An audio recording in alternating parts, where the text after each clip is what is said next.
Hi everyone, I hope you're doing well and everything is fine your side. इस video में हम trading के एक बहुत इंपॉर्टेंट कॉन्सेप्ट पर बात करने वाले हैं which is RR. RR means risk to reward ratio. बहुत सारे जो प्रो ट्रेडर्स होते हैं वो इससे फ़ायदा उठाते हैं और इससे अपने फंडेड अकाउंट्स क्लियर करते हैं, प्रॉफिट बनाते हैं, रियल अकाउंट पे प्रॉफिट बनाते हैं। लेकिन जो बिगनर्स होते हैं वो इसी की वजह से अपना बहुत सारा लॉस कर देते हैं। ये कोई मोटिवेशनल वीडियो नहीं होगी, इसमें मैं आपको रियलिस्टिकली बताऊंगी कि रिस्क टू रिवॉर्ड रेशो होता क्या है, ये कैसे काम करता है और आपने मार्केट में इसको कैसे लेके चलना है। So without wasting time let's start this video. Risk to reward का मतलब होता है कि आपने कितना रिस्क लिया और कितना गेन किया। ठीक है, फॉर एग्जाम्पल आपने $10 का रिस्क लिया और $10 ही मतलब कि आपके माइंड में आया कि आपने टीबी रखा, आपका प्रॉफिट है। ठीक है, तो आपका रिस्क टू रिवॉर्ड रेशो हुआ मतलब 1:1। ठीक है, अगर आपने $10 का रिस्क लिया है और आपका बनेगा $20 तो इट्स मीन 1:2। ठीक है, तो अब बहुत सारे लोगों को ना इसलिए फंसाया जाता है कि 1:10, 1:15 जो कि हर रोज या हर दिन पॉसिबल नहीं होता। तो मैंने इसकी वजह से बहुत ज़्यादा प्रॉफिट बनाया है इस रिस्क टू रिवॉर्ड रेशो की वजह से। एक एक ट्रेड में अपने अकाउंट क्लियर किए हैं after passing profit trading days. ठीक है, तो अच्छा स्टार्ट में क्या होता है, एक पर्सन जो है वो ट्रेडिंग शुरू करता है, उसके बाद वो किसी एक ट्रेड में तुक्के से 1:5 का 1:6 का टारगेट मिल गया।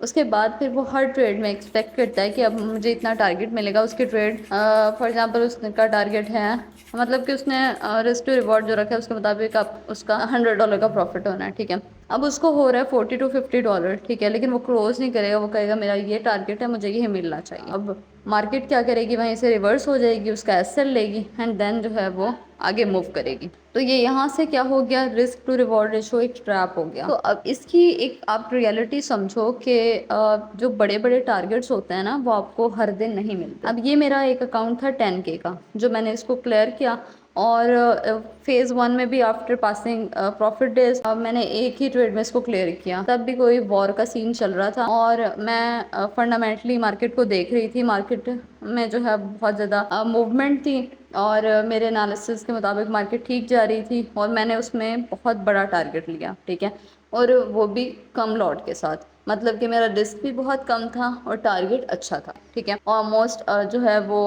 1:10, 1:12 इतने टारगेट मुझे मिले। फिर इसी तरह फेज़ 2 में हुआ, तब भी वॉर का सीन था। ठीक है, तो ये जो वॉलेटिलिटी है या बड़े बड़े मूव्स हैं ये हर दिन नहीं आते। ठीक है, हर दिन मार्केट बहुत ज़्यादा वॉलेटाइल नहीं होती, तो कभी कभार आपको इस तरह के मूव मिलते हैं। हर रोज़ मार्केट से इस तरह के मूव एक्सपेक्ट नहीं करने चाहिए।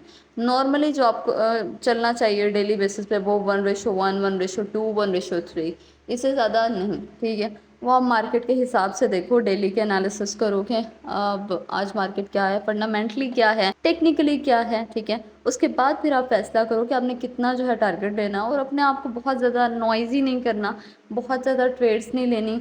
बस आपका 1 से 2 सेटअप होने चाहिए मैक्स, और इससे ज़्यादा नहीं। ठीक है, तो एक चीज़ कि अगर आप फंडेड अकाउंट पे आ रहे हो और आपको लग रहा है कि फंडेड अकाउंट महंगे हैं, कॉस्ट ज़्यादा है, तो मैं आपको डिस्काउंट बता देती हूँ। ट्रस्टेड प्लेटफॉर्म है ब्लूबेरी। कोई भी मसला आता है आप मुझे बता सकते हो, मैं आपको हल करवाऊंगी। ठीक है, अगर आपने मेरे लिंक के थ्रू बनाया होगा, बिकॉज फिर आप मेरी रिस्पॉन्सिबिलिटी बन जाओगे। तो डिस्क्रिप्शन में लिंक दिया हुआ है, उस पर क्लिक करोगे डायरेक्ट आप ब्लूबेरी की वेबसाइट पे आओगे। आपने कूपन कोड यूज़ करना है स्मार्ट पिप्स ट्रेडर। ठीक है, कोई स्पेस नहीं देनी और बड़े लेटर्स में लिखना है। आपको 30 से 40% डिस्काउंट मिल जाएगा, आपकी कॉस्ट कम हो जाएगी और आपको सस्ते में फंडेड अकाउंट मिल जाएगा। फिर आप उसको क्लियर करो और आगे अपनी अर्निंग स्टार्ट करो। तो ये रिस्क टू रिवॉर्ड रेशो की रियलिटी थी। इससे आप अपना प्रॉफिट भी बना सकते हो, लॉस भी कर सकते हो। तो ये मैं आपको रियलिस्टिकली बताया। फिर भी अगर आपको कुछ समझ नहीं आता तो आप कमेंट कर सकते हो, I will guide you completely.